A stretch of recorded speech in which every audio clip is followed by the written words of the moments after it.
Dari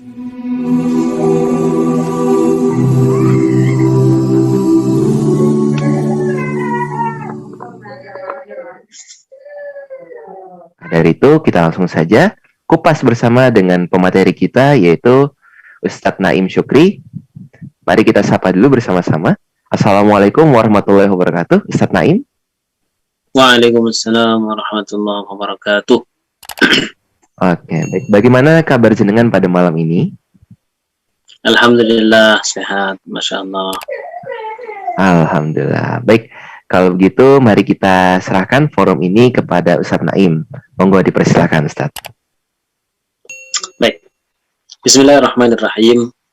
Assalamualaikum warahmatullahi wabarakatuh. Alhamdulillahirabbil alamin. Wabihi nasta'inu ala umuri dunya waddin. Wassalatu wassalamu ala asyrafil anbiya'i wal mursalin wa ala alihi wa sahbihi wa man tabi'ahum bi ihsanin ila yaumiddin. Asyhadu an la ilaha illallah wahdahu la syarika lah al-malikul haqqul mubin wa asyhadu anna Muhammadan abduhu wa rasuluh shadiqul wa'dil amin. Amma ba'du. Ikhwati rahimakumullah, alhamdulillah, untuk kesekian kalinya kita diberikan kesempatan oleh Allah Subhanahu wa taala untuk bersua kembali, berjumpa kembali dalam rangka membahas ilmu Allah Subhanahu wa taala, membahas ajaran Islam yang telah diajarkan oleh Rasulullah, berikut dilanjutkan oleh para sahabat serta ulama-ulama yang ada setelahnya, yang berkaitan dengan sholat, hukum melaksanakan sholat, rukun-rukun di dalam sholat, fardunya, syaratnya. Insyaallah kita akan bahas semuanya. Ikhwati rahimakumullah, kita akan melanjutkan pembahasan kita terkait sifatus sholat, sifat sholat. Artinya sholat ini benar-benar sesuai dengan kriteria yang telah Rasulullah SAW tentukan. Kemarin kita telah membahas yang berhubungan dengan niat. Niat merupakan fardu dari fardu-fardunya sholat atau rukun dari rukun-rukunnya sholat berdasarkan hadis-hadis yang ada, diantaranya innamal a'malu binniyat wa innamal likulli imri'in ma nawa. Jadi amal-amal kemudian dianggap dengan amal yang sahih ketika itu diniatkan. Kalau tidak meniatkannya, maka jelas sholatnya tidak sah. Berikut juga dengan ibadah-ibadah yang lain. Kemudian kita langsung lanjutkan. Kita sampai kepada halaman 45, paragraf terakhir ya. Dan di sini saya tidak bisa menge-share kitabnya ya, karena ini pakai HP. Tapi insya Allah tidak mengurangi pembelajaran kita, materi-materi yang akan kita sampaikan. Baik. Faqala al-musannif rahimahullahu ta'ala wa nafa'ana bihi wa bi'ulumihi fid dharaini amin. Wa muqaranatun niyyati lit-takbiri syartun fayanwi wa yukabbiru takbiratal ihram. Membersamakan antara niat dan takbir. Jadi ketika takbir di dalam hati juga ada gerakan niat. Kalau dirinya itu akan melaksanakan sholat tertentu, itu adalah syartun. Jadi membersamakan itu syartun. Niatnya sendiri itu rukun. Fayanwi wa yukabbiru takbiratal ihram. Maka orang tersebut dia harus berniat di dalam hatinya untuk melaksanakan sholat dan bertakbir, yaitu takbiratul ihram.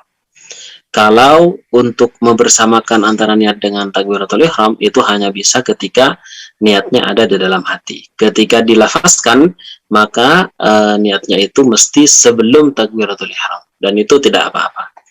Wa takbiru fardun min furudhis shalah. Kama ruwiya an Aliyin karramallahu wajhah anna Nabiyya sallallahu alaihi wasallam qala miftahus salati al-wudu wa tahrimuha at-takbir wa tahliluha at-taslim. Takbir, ya, takbiratul ihram itu merupakan fardu dari fardu-fardunya sholat. Dia termasuk fardu qauli atau rukun qauli. Kama ruwiya an Aliyin karramallahu wajhah, sebagaimana telah diriwayatkan dari sahabat Ali karramallahu wajhah radhiyallahu anhu, bahwa Rasulullah Shallallahu Alaihi Wasallam bersabda, apa kata Rasulullah? Miftahus salatil wudu, kunci dari salat adalah berwudu. Jadi kalau orang tersebut ingin ibadah salatnya itu sah, ya maka dia harus berwudu. Itu merupakan syarat ya. Wa tahrimuha takbir. Adapun tahrimuha yaitu tahrim, maksudnya mengharamkan sesuatu yang sebelumnya halal seperti makan, minum, berbicara, itu nanti menjadi haram ketika takbiratul ihram masuk ke dalam sholat itu sudah dimulai. Ya, jadi nggak boleh ngomong-ngomong selain ucapan ibadah di dalam sholat. Ya, ngomong-ngomong pada manusia, pada orang lain itu nggak boleh ketika sudah sholat. Wa tahliluha taslim, dan adapun menghalalkannya kembali setelah tadi haram ya, sekarang untuk menghalalkannya lagi at-taslimu ketika mengucapkan salam. Jadi ketika assalamualaikum warahmatullah, assalamualaikum warahmatullah, maka itu akan menjadi halal lagi, boleh makan, boleh minum, boleh berbicara, dan aktivitas yang lainnya. Wa takbiru an yakula Allahu akbar. Adapun contohnya ya untuk mengucapkan takbir adalah Allahu akbar, sebagaimana itu telah diketahui dan tidak boleh diganti. Misalkan Allahu a'lam, Allahu akbar, pakai jim, ajbar, ajbar lebih berkuasa. Allahu akram, Allahu arham, itu nggak boleh. Jadi redaksinya memang Allahu akbar, tidak boleh dirubah. Lianna Nabi sallallahu alaihi wasallam, karena Rasulullah sallallahu alaihi wasallam kana yadkhulu bihi fi sholati, beliau masuk ke dalam sholat dengan takbir itu tadi, Allahu akbar.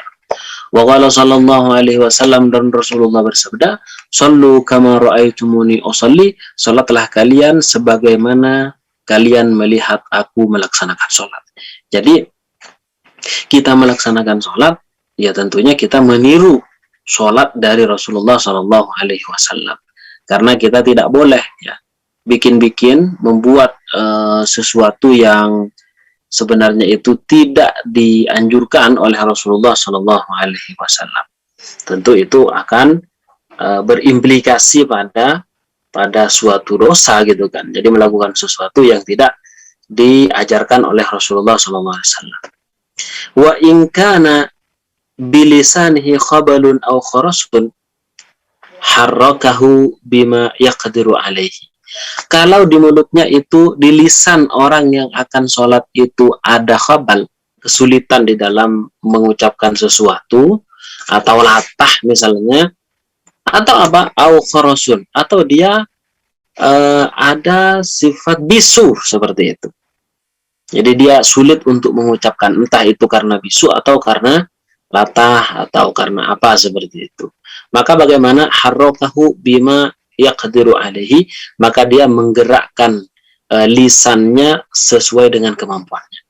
Jadi kalau misalkan Allahu Akbar, dia mampunya hanya mengucapkan tanpa mengeluarkan suara, maka dia melakukan seperti itu, semampunya. Liqaulihi sallallahu alaihi wasallam, karena sabda Rasulullah sallallahu alaihi wasallam, idza amartukum bi amrin fa'tu minhu mastata'tum. Kalau aku memerintah pada kalian untuk melaksanakan sesuatu, maka lakukanlah semampu kalian. Itu kata Rasulullah. Jadi ketika ada orang bisu atau misalkan lisannya ada penyakit untuk mengeluarkan suara, atau misalkan latah, atau misalkan tidak mampu dan yang lainnya, maka dia menggerakkan lisannya sesuai dengan kemampuannya. Karena ketika Rasulullah ya pernah bersabda bahwa ketika aku menyuruh sesuatu, maka lakukan sesuai dengan kemampuan kalian. Wa yustahabbu an yarfa'a yadayhi, dan dianjurkan untuk mengangkat kedua tangannya. Jadi mengangkat kedua tangan itu hukumnya adalah sunnah ketika takbiratul ihram.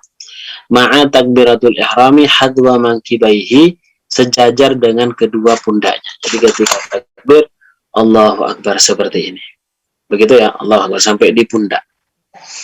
Sebenarnya kalau misalkan sampai di telinga, di sini lurus dengan ini, telinga di bawah ini, maka itu juga boleh. Karena ada dua riwayat di sini. Kenapa kok kemudian disunahkan mengangkat kedua tangan sejajar dengan kedua pundak. 5 rawa Ibnu Umar radhiyallahu anhuma, karena hadis yang diriwayatkan oleh Ibnu Umar radhiyallahu anhuma, anna Nabiy sallallahu alaihi wasallam, bahwa Rasulullah sallallahu alaihi wasallam beliau kana idza iftataha as-salata rafa'a yadayhi hadwa mankibaihi. Ketika beliau melaksanakan salat, beliau mengangkat kedua tangannya sejajar dengan kedua pundaknya, yaitu ketika takbiratul ihram. Wa idza kabbara, dan ketika beliau takbir lirruku, untuk melakukan ruku. Jadi ketika akan ruku juga begitu. Allahu akbar sampai di pundaknya. Wa idza rafa'a ra'sahu minar ruku', ketika beliau juga mengangkat kepala dari ruku, jadi sejajar dengan kedua pundak. Aw hadwa udhunaihi. Nah, makanya di sini ada riwayat lain ya. Aw hadwa udhunaihi, ataupun sejajar dengan kedua telinganya. Jadi boleh kita memilih antara mengangkat tangan ketika takbir, baik itu takbiratul ihram atau yang lainnya, sejajar dengan kedua pundak ataupun dengan kedua telinga. Wa ayyuhuma fa'ala sahha. Yang manapun dia lakukan, baik sejajar dengan kedua pundak ataupun telinga, sahha, maka nanti sholatnya sah. Tidak apa-apa, dua-duanya boleh. Karena memang ada dua riwayat. Wa yakunu ibtida'ur raf'i ma ibtida'i takbir. Takbirnya itu dilakukan ya seperti apa? Mengangkat kedua tangannya itu dilakukan seperti apa? Wa yakunu ibtida'ur raf'i, dan hendaklah ada permulaan mengangkat kedua tangan untuk takbir itu, ma'a ibtida'i takbir, disertai dengan bersamanya takbir, ucapan takbir. Jadi kalau kita contohkan ya, Allahu Akbar. Jangan kemudian Allahu Akbar baru ngangkat. Atau misalkan angkat dulu, Allahu Akbar, bukan. Jadi harus bareng kayak gitu. Walaupun ini tidak wajib, tapi sunnahnya begitu. Allahu Akbar, ngangkat kita bilang hamzah di dalam lafzul jalalah. Kemudian ketika kita sedekap, ra sukun karena wakaf, itu kita sudah berhenti juga. Allahu Akbar, seperti itu. Begitu ya. Nah, jadi bersamaan. Wantihauhuma, intihai, dan terhentinya mengangkat kedua tangan, yaitu ketika sudah sedekap atau melepaskan dari misalkan sami Allahu liman hamidah, ma'antihaihi, beserta berakhirnya ucapan takbir itu sendiri. Jadi gerakan mengangkat tangan itu mulai dengan mulanya takbir dan diakhiri dengan akhirnya takbir, habis dengan habisnya ucapan takbir, seperti itu. Fa'illam yumkinhu, fa'illam yumkinhu rafa'ahuma au amkanahu rafa'a ahadahuma. Kalau tidak memungkinkan untuk mengangkat keduanya, ya maka sebisanya saja. Sebisanya saya, misalkan dia lagi capek atau apa, ya sudah ngangkat saja. Walaupun sampai di dada misalnya Allahu Akbar, itu sudah tidak. Walaupun lebih utamanya ke dua pundak ataupun kedua telinga. Au amkanahu rafa'a ahadahuma, kalau memang memungkinkan ya, memungkinkan mengangkat keduanya, maka keduanya diangkat semuanya. Tapi kalau hanya satu yang memungkinkan, ya sudah satu saja. Allahu Akbar, kayak gitu. Yang kanan saja misalnya, atau yang kiri saja. Nah, atau jika memang tidak mampu, beliau di sini memberikan pilihan juga, au rafa'ahuma ila dunil mankibi, atau mengangkat keduanya sampai di bawahnya kedua pundak saja. Itu juga diperbolehkan.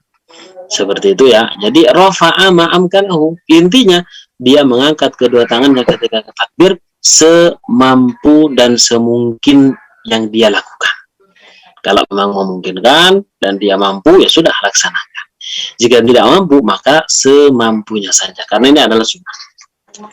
Nah, fa'idha faraga minat takbir, maka apabila telah selesai dari takbir Allahu Akbar, posisi tangan sudah sedekap ya, maka adapun yang dianjurkan an yada'a, hendaknya meletakkan al-yumna, tangannya yang sebelah kanan, al-yusra, di atas tangan kirinya, ya sebagaimana kita tahu Fayad'ul yumna 'ala ba'dil kaffi wa ba'dil rusghi.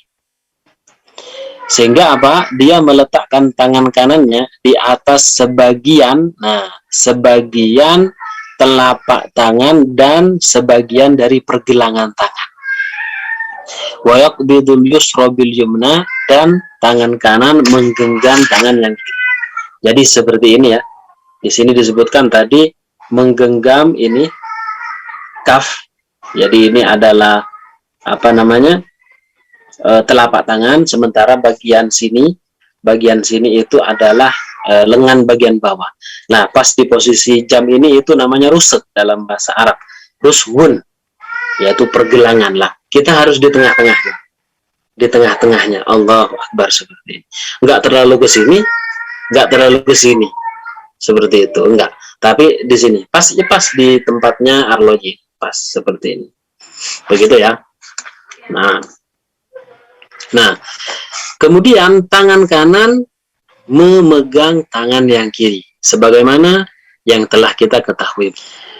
Kenapa hal ini harus dilakukan? Lima ruwiya an Halab at-Ta'i.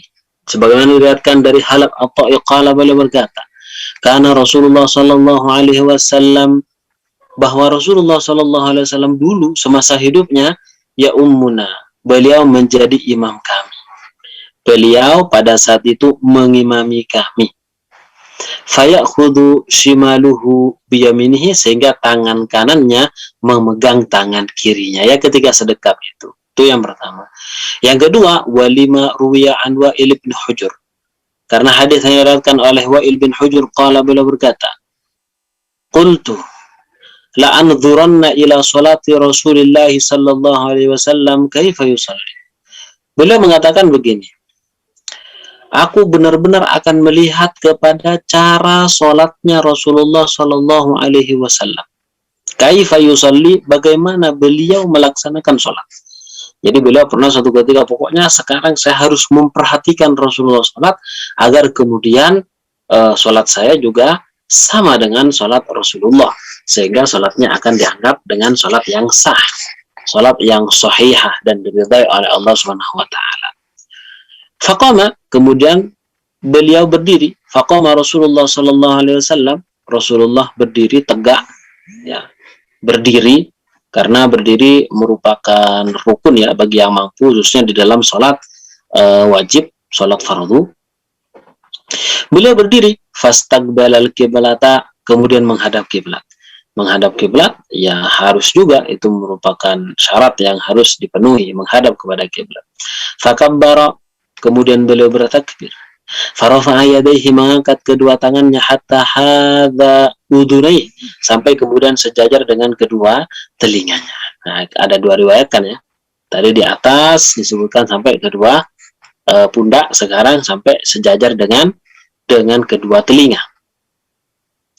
Nah, thumma wada'a yadahu al-yumna ala dhahri kafil yusra warasgi was-sa'id. Kemudian beliau meletakkan tangannya yang kanan di atas punggung telapak tangan yang kiri, warusgati, dan pergelangan, wasa'idi, dan lengan bawah. Jadi intinya di sini ya, ini telapak tangan, ini punggungnya, ini telapak tangan, ini punggungnya. Terus kemudian, tapi masih disebut dengan telapak tangan kayak gitu. Kemudian di sini adalah sa'id, sa'id itu adalah lengan bawah. Kemudian ini rusuk. Makanya memegangnya itu ada di antara mereka semua. Ada di antara telapak dan punggungnya, kemudian lengan bawah, kemudian rusuk, pergelangan. Ya. Jadi ada di antaranya semua itu. Nah, jadi Wa'il bin Hujur meriwayatkan bahwa begini cara Rasulullah ketika melaksanakan sholat. Dan itu yang kemudian dipraktekkan oleh orang-orang Sunni, gitu. Orang-orang Sunni seperti ini. Karena riwayatnya jelas. Wal mustahabbu, adapun yang dianjurkan, yaj'alahuma 'ala sadri, untuk menjadikan keduanya itu, tangan kanan dan kiri ketika sedekap, 'ala sadri, di dada. Jadi memang di sini ada beberapa riwayat ya. Ada riwayat yang mengatakan di dada seperti ini. Kemudian ada di sejajar dengan hati, ada kemudian di bawah pusar. Di atas pusar dan di bawah pusar. Nah, di sini beliau lebih condong mengatakan bahwa kedua tangan itu diletakkan di dada. Kenapa? Lima rawa Wa'il. Karena hadis yang diriwayatkan oleh Wa'il bin Hujur ya. Qala, beliau berkata, ra'aitu Rasulullah sallallahu alaihi wasallam. Saya melihat Rasulullah sallallahu alaihi wasallam yusalli, melaksanakan salat. Fa wada'a yadayhi ala sadrihi. Kemudian beliau meletakkan kedua tangannya di atas dada beliau. Ihdahuma 'alal ukhra, satu tangannya itu di atas satu tangan yang lain. Jadi tangan kirinya itu berada di bawah tangan kanannya yang ada di atasnya itu. Wa akhraja Abu Dawud aidan an Tawus annahu qala. Abu Dawud meriwayatkan juga daripada Tawus al-Yamani. Beliau berkata, karena Rasulullah sallallahu alaihi wasallam, bahwa Rasulullah sallallahu alaihi wasallam yad'u yadahu al-yumna, meletakkan tangan yang kanan ala yadihi yusra, di atas tangan kirinya. Jadi ketika sholat, ketika sedekap secara khusus, maka berada tangan kanan itu di atas tangan kirinya. Tsumma yashuddu bihi ala sadrihi. Kemudian beliau menyedekapkan dengan kedua tangan itu ala sadrihi, di atas dada beliau sallallahu alaihi wasallam. Wa huwa fi sholati, sedangkan beliau berada di dalam pelaksanaan sholat. Wa amma wad'ul yadi 'ala al-khasirah fa innahu manhiyun anhu. Adapun meletakkan tangan alal khasirati, di tulang rusuk, fa innahu manhiyun anhu, maka itu dilarang. Jadi meletakkan tangan di atas pinggang itu seperti melengkerik, kata orang Jawa ya. Nyekat bingkeng, kata orang Madura, melengkerik seperti ini. Ini pengertian pertama. Pengertian kedua, atau seperti ini. Seperti ini ya. Jadi biasanya ada kan ya, itu tidak dianjurkan ya, bahkan itu adalah dilarang, tidak boleh itu dilakukan. Nah, jadi ketika sholat, tangan memang harus di depan seperti ini, nggak boleh kemudian seperti ini. Itu ya jelas tidak sopan. Selain itu memang ada larangan, ada hadits yang berkaitan dengan itu dan melarang untuk sholat dengan cara seperti ini. Nah, jadi itu dilarang. Kemudian selanjutnya, faqad thabata, dan sungguh telah tetap hadisnya, anna Nabi sallallahu alaihi wasallam, bahwa Rasulullah sallallahu alaihi wasallam naha anil ikhtisari fi salati, melarang untuk ikhtisar, yaitu meletakkan tangan di tulang rusuk kanan dan kiri fi salati, ketika sholat. Yang melengkerik itu tadi, atau nyikat bingkeng, kata orang Madura. Wa amma irsalul aidi, di sini ya, adapun melepaskan tangan tanpa dia sedekap, baik sedekapnya di dada ya, sejajar dengan hati, di atas pusar ataupun di bawah pusar, jadi dia melepaskan, enggak sedekap. Falam yarid bihi nasun mutlaqan, maka sungguh tidak ada, kata beliau ya, tidaklah datang bihi, dengan penjelasan ini, nasun, satu nas sekalipun, mutlakon, secara mutlak. Jadi tidak ada, kata beliau. Cuman kalau kita melihat pada pendapatnya ulama lain ya, diantaranya di dalam mazhab Maliki, bahwa ada salah satu riwayat pendapat dari mereka bahwa ya tangan tidak dianjurkan untuk sedekap, ya sudah, ketika Allahu Akbar sudah lepas langsung tanpa sedekap, seperti itu. Nah, cuman beliau mungkin melihatnya ya, hadis mungkin yang dijadikan sandaran terkait hal itu mungkin kurang kuat menurut beliau. Yang penting ala kulli hal, ada memang sebagian pendapat yang mengatakan cukup dilepaskan saja tanpa harus disedekapkan. Beliau mengatakan wa huwa mukhalifun linnususi tsabitati fi wad'il yadi 'ala sadri, dan hal itu, yaitu melepaskan tangan tanpa sedekap, itu menyelisihi nas yang sabit, nas yang sudah ada di dalam penjelasan meletakkan kedua tangan di atas dada. Tsumma yaqra'u du'a al-istiftah. Kemudian seperti biasanya ya, kalau sudah takbir selesai, meletakkan tangan juga selesai, maka dia membaca doa istiftah. Wa huwa sunnatun, dan hukumnya adalah sunnah. Jadi walaupun ditinggalkan nggak apa-apa. Wal afdal, adapun yang lebih utama, an yakula ma rawahu Aliyun, untuk membaca apa yang diriwayatkan oleh Sayyidina Ali bin Abu Thalib radhiyallahu anhu an Rasulullah sallallahu alaihi wasallam, dari Rasulullah sallallahu alaihi wasallam, innahu kana idza qama lis-salati qala, bahwa Rasulullah ketika melaksanakan salat apapun itu, baik sunnah ataupun yang fardu, beliau berdoa, wajjahtu wajhiya lilladzi fataras samawati wal arda hanifan musliman wa ma ana minal musyrikin.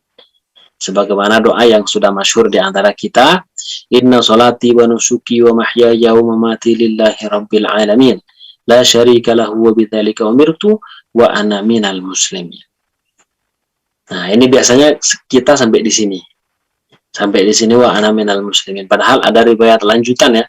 Ini lanjutannya, Allahumma antal malik, la ilaha illa anta rabbi wa ana abduk, zalamtu nafsi wa taraftu bidhanbi, faghfir li dhunubi jami'an la yaghfiru dhunuba illa anta, wahdini li ahsanil akhlaq, la yahdi li ahsaniha illa anta, wasrif anni sayyi'aha la yasrifu anni sayyi'aha illa anta, labbaik wa sadaik, wal khairu kulluhu biyadik, wa syarru laysa ilaik, ana bika wa ilaika tabarakta wa ta'alaita, astaghfiruka wa atubu ilaik. Nah, ini jadi panjang banget. Nah, biasanya kita membacanya separuh dari riwayat ini. Nah, dan itu tidak mengapa ya.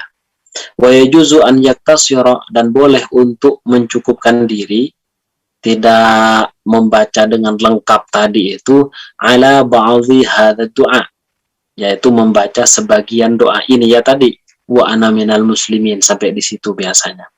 Kama yajuzu an yastaftiha bi ayyi du'ain akhara, sebagaimana juga diperbolehkan untuk membuka istiftah. Ini bacaan istiftah karena ada beberapa riwayat. Ada yang riwayatnya Sayyidina Ali, ada yang riwayatnya Umar bin Khattab dan sahabat lainnya.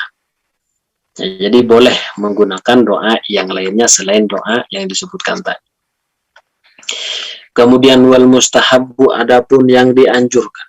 Wal mustahab, adapun yang dianjurkan, an yanzura ila mawdi'i sujudihi, untuk melihat kepada tempat sujudnya.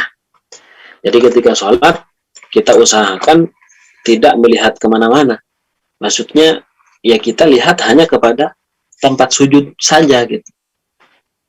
Kenapa? Agar kemudian kita lebih khusyuk tentunya.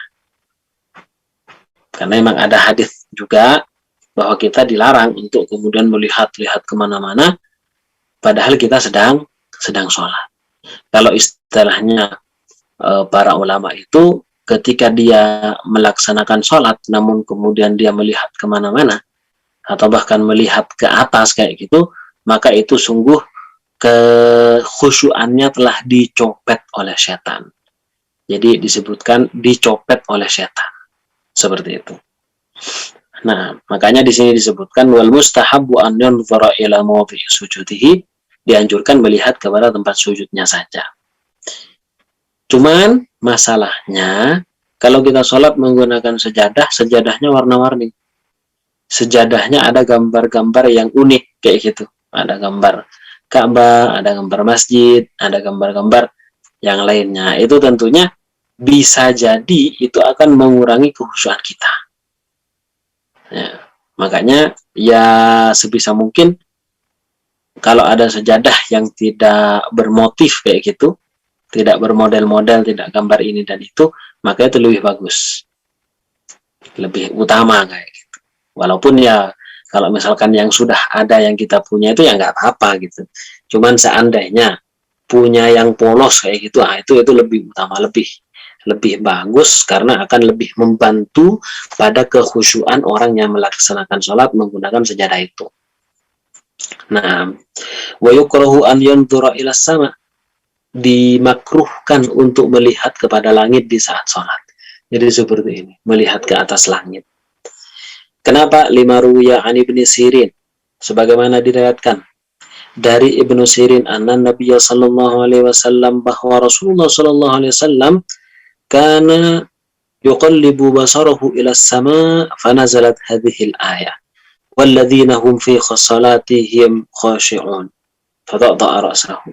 Nah, Rasulullah dulu ya pada mula-mulanya ketika sholat pernah beliau yuqallibu basarahu ila sama, melihat ke langit sambil membaca bacaan di dalam sholat, melihat ke langit seperti itu. Nah, langsung kemudian Allah tegur dengan ayatnya fanazalat hadhil ayah. Ayat ini turun kemudian apa? Walladzina hum fi salatihim khashi'un. Dan orang-orang di mana mereka di dalam sholat mereka, ketika mereka melaksanakan sholat khasyu'un, mereka dalam keadaan khusyuk, mereka khusyuk semuanya. Nah, ayat ini turun langsung Rasulullah ketika sholat langsung fato'to'aroksahu, beliau menundukkan kepalanya. Artinya melihat kepada tempat sujudnya, tidak melihat lagi ke atas. Itu yang pertama. Yang kedua, wa'an Abi Hurairah, dan dari Abu Hurairah, anna Nabiya sallallahu alaihi wasallam, bahwa Rasulullah sallallahu alaihi wasallam qala, bersabda, la yantahiyanna qaumun yarfa'una abasarahum ila sama. Hendaklah benar-benar menghentikan sekelompok manusia itu mengangkat pandangannya ke langit fi sholati, ketika melaksanakan sholat.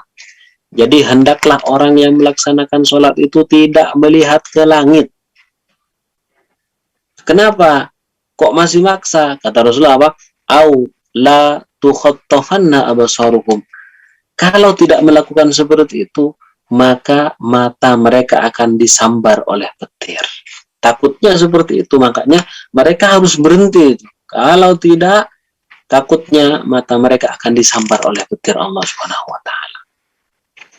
Wa fi haditsin akhar, di dalam hadis yang lain, Rasul bersabda juga, fa idza shallaitum fala taltafitu. Ketika kalian sholat, maka janganlah tolah-toleh. Allahu Akbar, melihat kanan, kiri, atas, bawah, ngelihat lagi. Nah, itu tidak dianjurkan. Bahkan itu termasuk makruh. Kenapa kok kemudian tidak boleh tolah-toleh?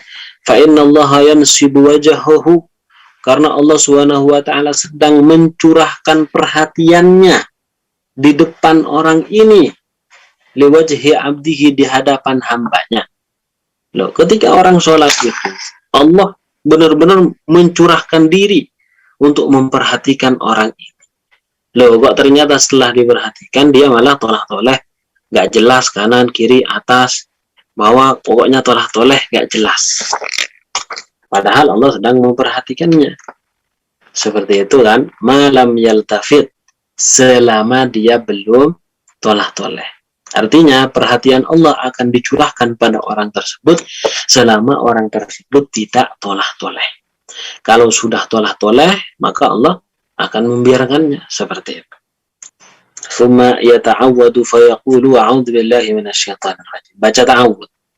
Liqaulihi ta'ala fa idza qara'tal Qur'an fasta'idz billahi minasyaitonir rajim. Kalau kalian hendak membaca Al-Qur'an, ya, maka mintalah perlindungan kepada Allah dari gangguan setan yang terlaknat atau terkutuk. Jadi baca a'udzubillahi minasyaitonir rajim. Pelan tentunya ya.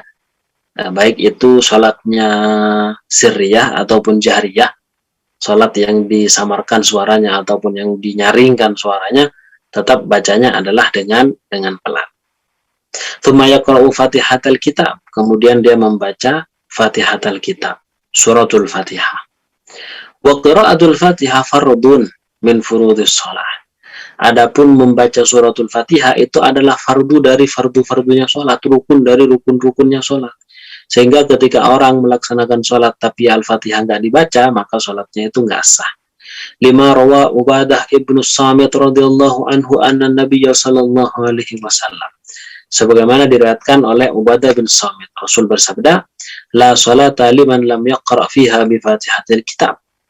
Tidak ada sholat bagi orang yang tidak membaca di dalam sholat itu Fatihatul Kitab.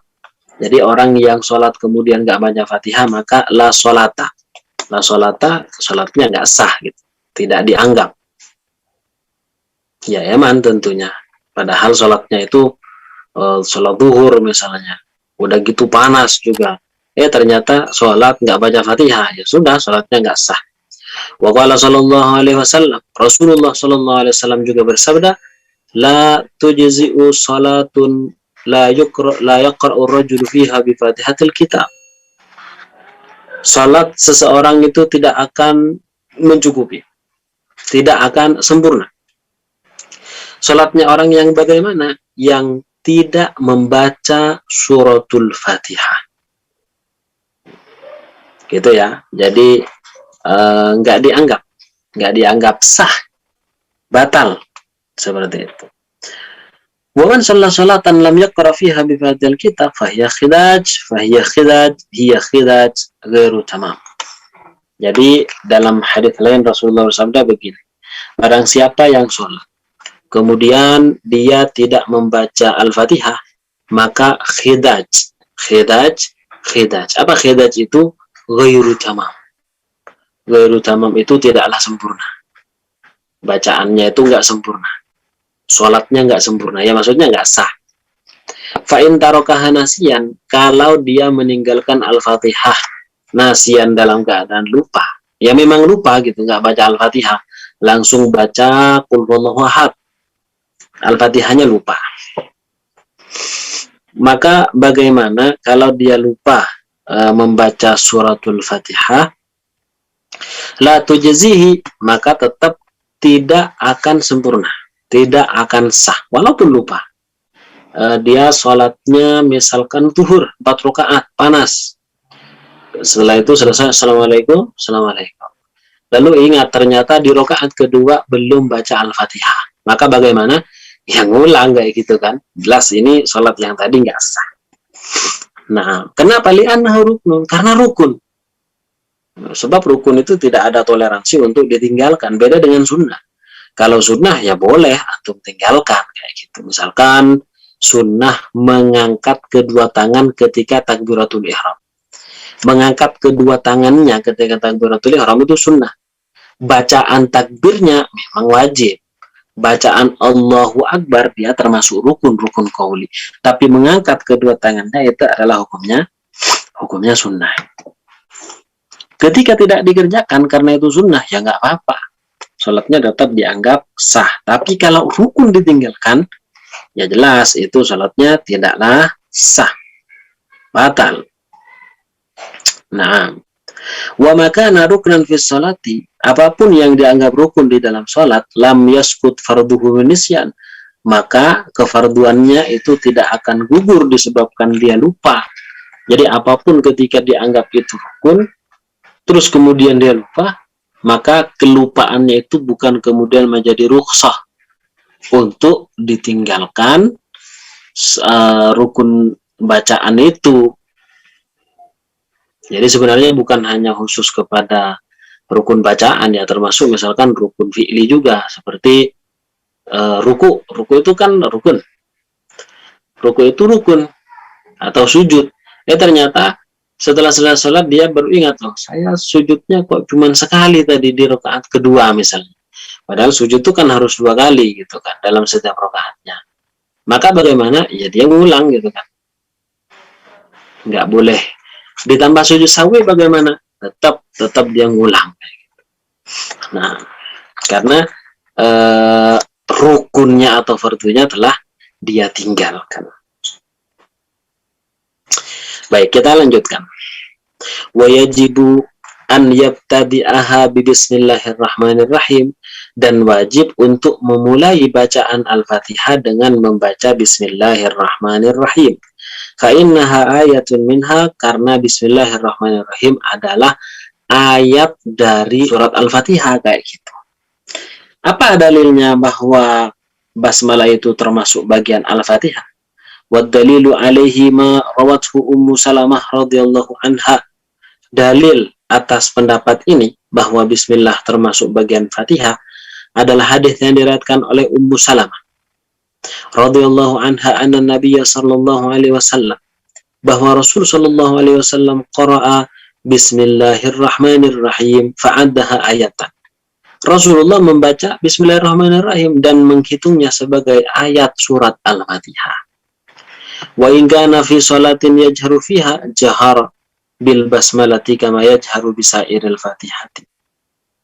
Baik, sebelum kita lanjutkan terkait permasalahan bismillahirrahmanirrahim, apakah dia termasuk surat Al-Fatihah atau tidak? Memang yang muqarrar di dalam mazhab Syafi'i dan juga ada beberapa pendapat yang setuju dengan pendapat mazhab Syafi'iyah, itu mengatakan bahwa Bismillahirrahmanirrahim termasuk bagian surat Al-Fatihah, karena memang ada beberapa hadis yang mendukung pendapat ini. Hanya saja kalau kita lihat kepada pendapat ulama lain, diantaranya adalah pendapat di dalam mazhab Maliki. Di sana berpendapat bahwa Bismillah tidak termasuk surat Al-Fatihah, maksudnya beda dengan Bismillahirrahmanirrahim yang ada dalam surat An-Naml. Wa innahu min Sulaiman wa innahu Bismillahirrahmanirrahim. Itu sepakat ulama. Tapi Bismillah yang ada di dalam surat Al-Fatihah, ulama masih berbeda pendapat. Karena dalil itu tadi. Dalil satunya menunjukkan bahwa Bismillah itu bagian dari Al-Fatihah, diantaranya sebagaimana tadi riwayat Ummu Salamah. Akan tapi di dalam hadis-hadis yang lain yang tidak sedikit justru mengatakan bahwa Bismillah itu tidak termasuk dari surat Al-Fatihah. Nah, mana kemudian yang betul kayak gitu kan?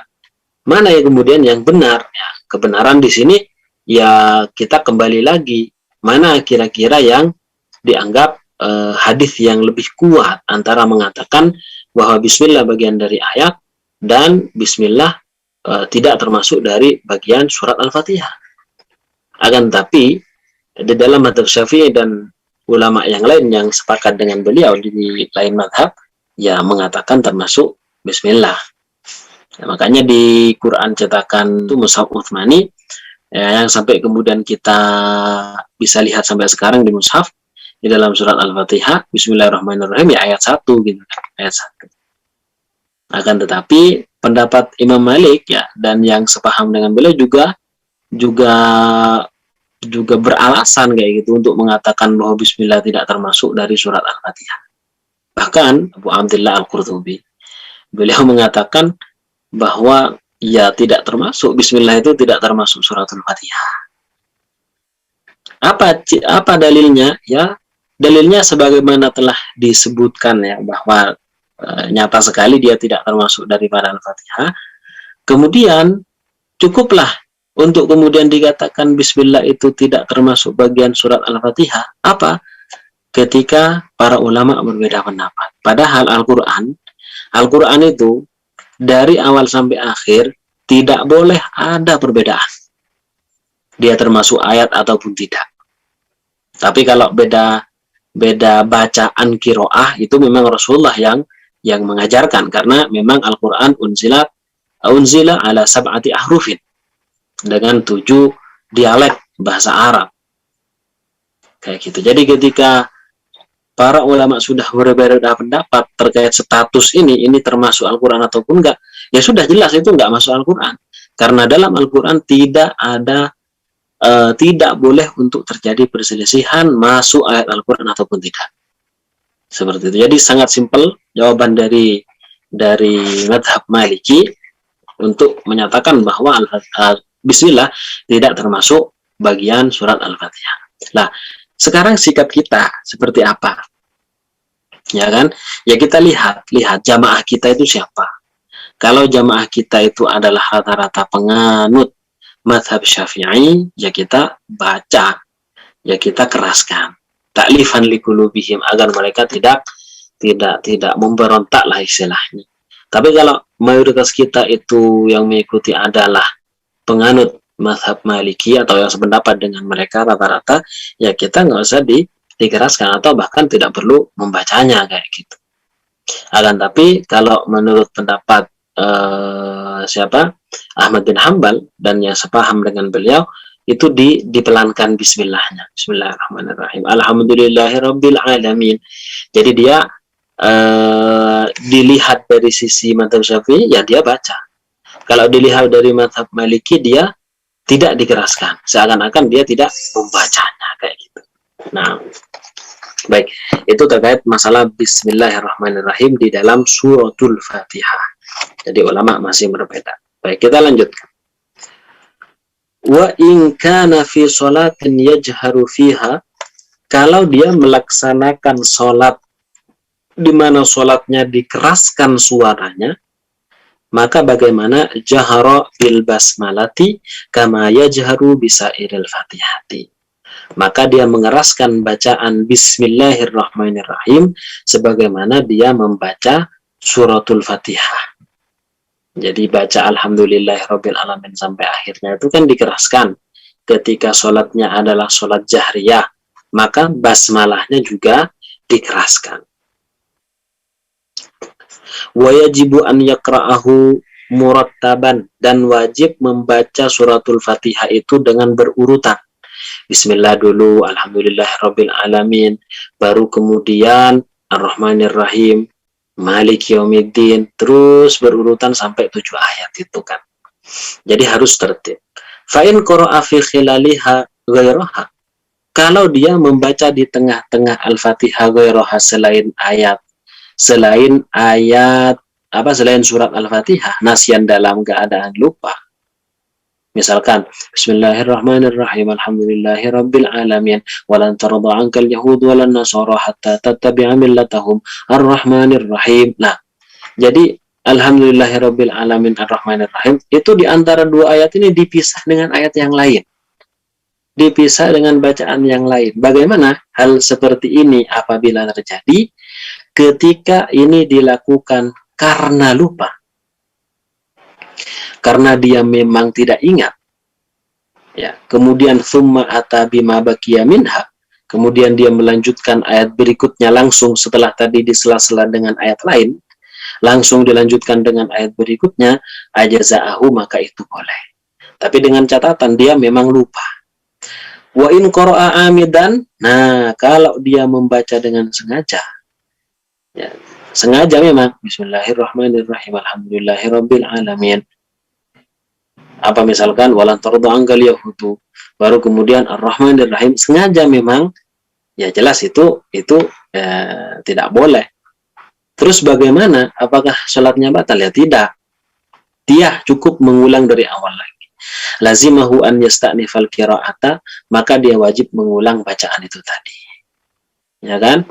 Jadi misalkan Alhamdulillahirabbil alamin, Ar-Rahmanir-Rahim, Maliki Yaumiddin, li'ilafi Quraisy ilafihim rihlatasyy syita'i was-sayf. Nah, seperti ini dia memang sengaja, maka ulang lagi dari Bismillahirrahmanirrahim, Alhamdulillahirabbil alamin, kayak gitu.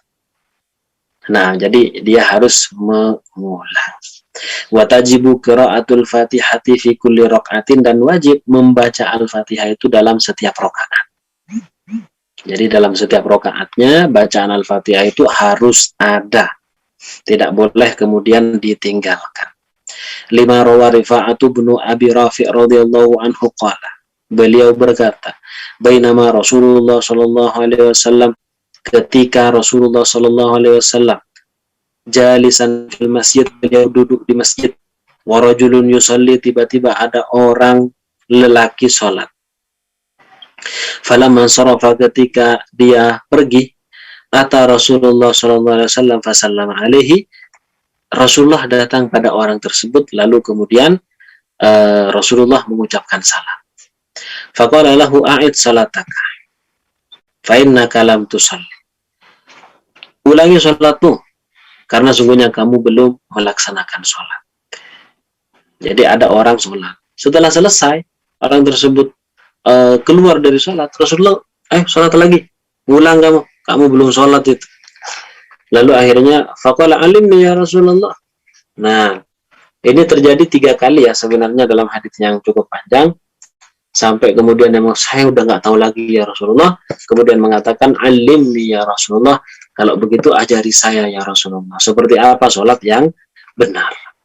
Faqala, kemudian Rasul bersabda, idza kunta ila sholati fakabbir thumma iqra bi fatihatil kitab wa ma tayassara ila akhiri ma dzakarahul musannif. Nah, dari pemaparan ini disebutkan bahwasanya pembacaan suratul Fatihah itu adalah wajib ya, tajibu qiraatul Fatihati fi kulli raka'atin, karena memang ada hadis yang berkaitan dengan hal ini.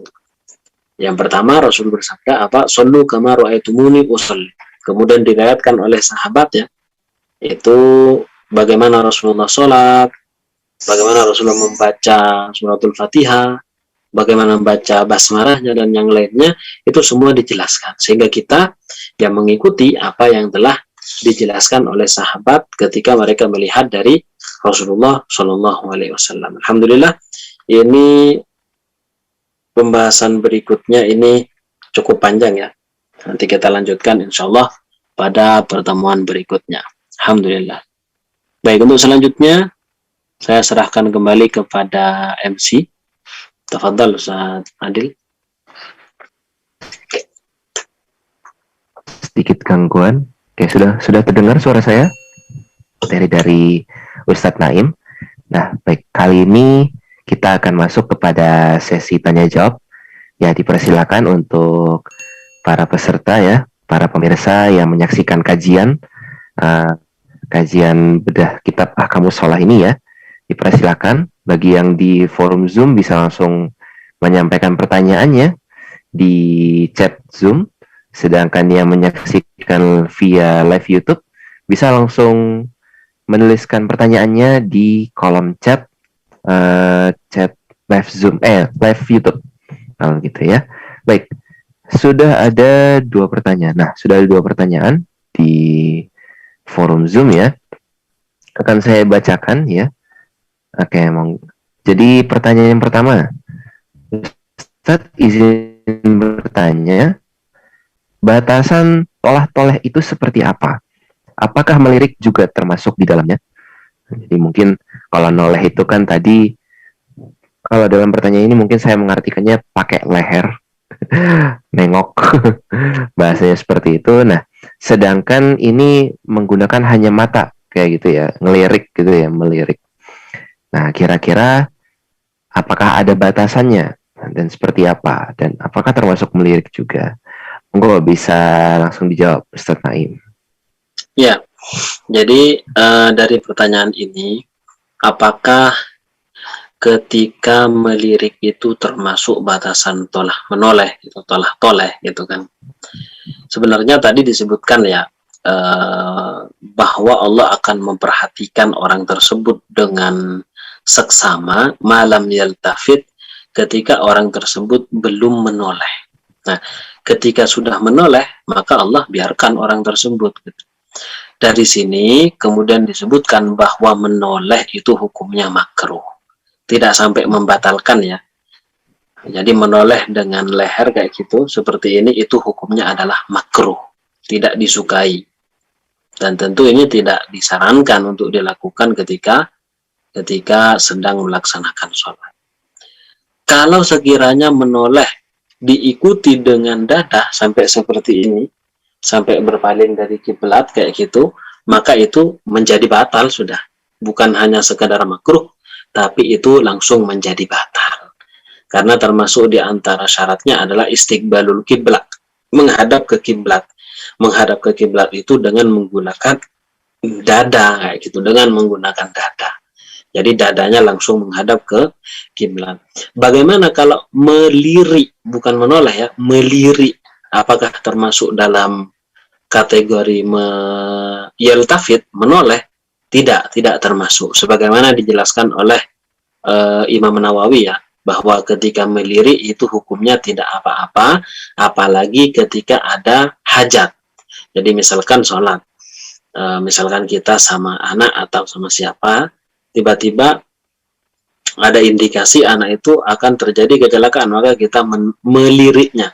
Nah, itu tidak apa-apa, tidak termasuk kategori menoleh itu tadi. Walaupun tetap tidak dianjurkan, tidak disarankan dilakukan ketika sedang melaksanakan sholat. Tapi secara garis besarnya melirik itu tidak termasuk menoleh, karena menoleh itu langsung kepalanya yang digerakkan seperti ini. Nah, baik Ustaz. Oke, baik. Jadi seperti itu ya batasan terkait menoleh ya, menolehkan kepala, dan itu tadi ya, berarti hukumnya makruh. Nah, berarti kalau bisa jangan sampai ya kita lagi sholat menolehkan kepala kita.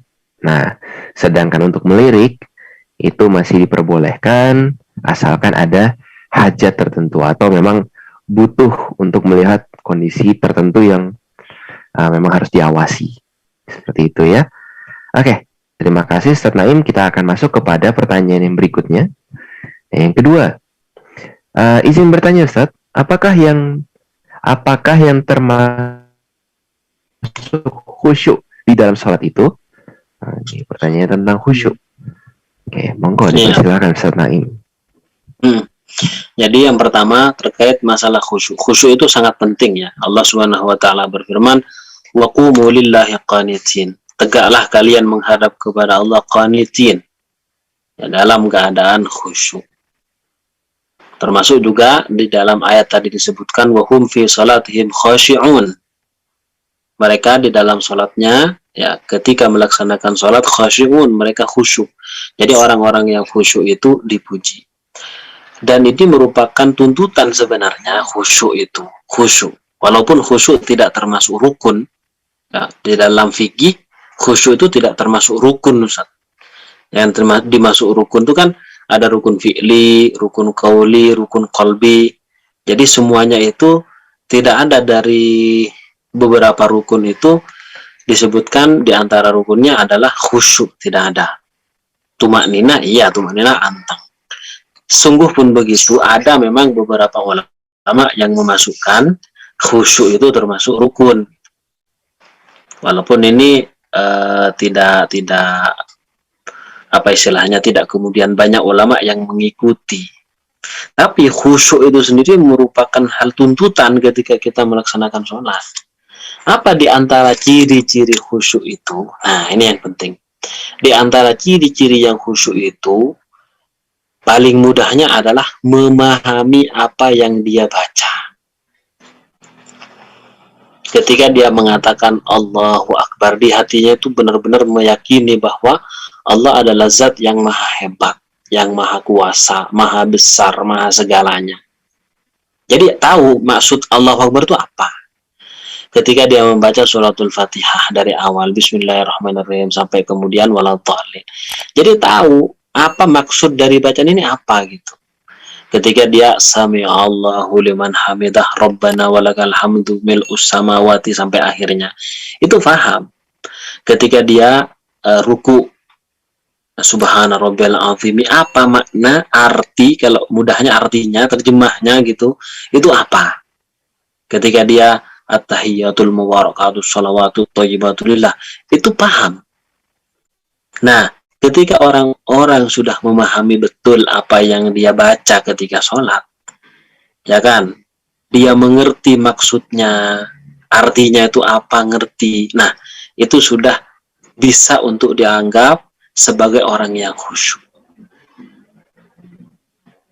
Nah, lebih dari itu lagi, dia paham. Sekarang dia harus sujud, kenapa? Dia harus ruku, kenapa? Selain itu adalah perintah Allah. Jadi dia benar-benar menghayati. Benar-benar menghayati. Seperti itu.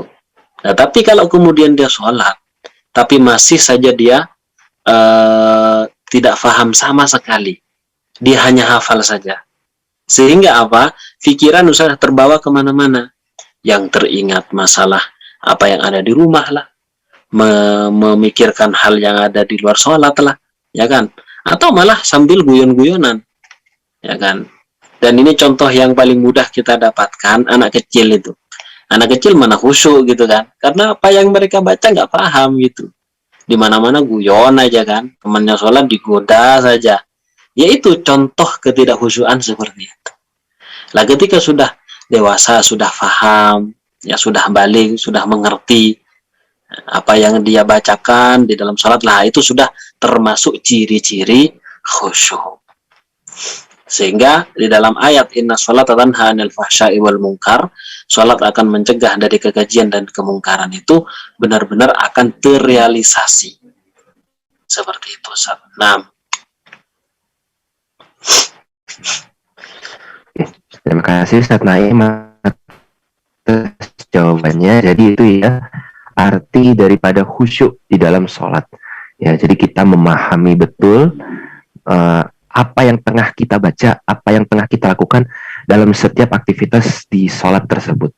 Ya, ketika kita takbir, kita sudah memahami kenapa kita harus takbir, apa arti dari takbir tersebut, kemudian pada bacaan sholat tersebut, sehingga sudah pasti pikiran kita fokus, dan disitulah kita masuk kepada status khusyuk, kondisi khusyuk, kurang lebih seperti itu ya Ustaz Naim ya. Oke, baik. Di chat Zoom sudah tidak ada lagi yang bertanya, dan insya Allah di chat YouTube live streaming juga tidak ada yang bertanya juga ya. Kebanyakan memberikan sapaan memberikan sapaan kepada kita semua yang hadir. Nah, monggo kalau begitu dari Ustaz Naim, apakah ada closing statement kepada kita? Cukup Ustaz. Cukup, Masya Allah. Sudah jam 9. Oke. Kalau gitu, alhamdulillah kita sudah di penghujung acara ya, para pemirsa Baitul Ilmi TV ya, Masya Allah, luar biasa sekali. Insya Allah kita akan melanjutkan kembali ya kajian bedah kitab Ahkamus Shalah ini di pertemuan berikutnya ya, seperti biasa pada hari Selasa malam pukul 8. Nah, insya Allah akan kita bahas bersama dengan Ustadz Naim ya di pekan depan ya. Kalau gitu jangan kemana-mana, kita akan bertemu lagi di lain waktu. Baik, kalau gitu mari kita akhiri dengan bersama-sama membaca doa kafaratul majelis.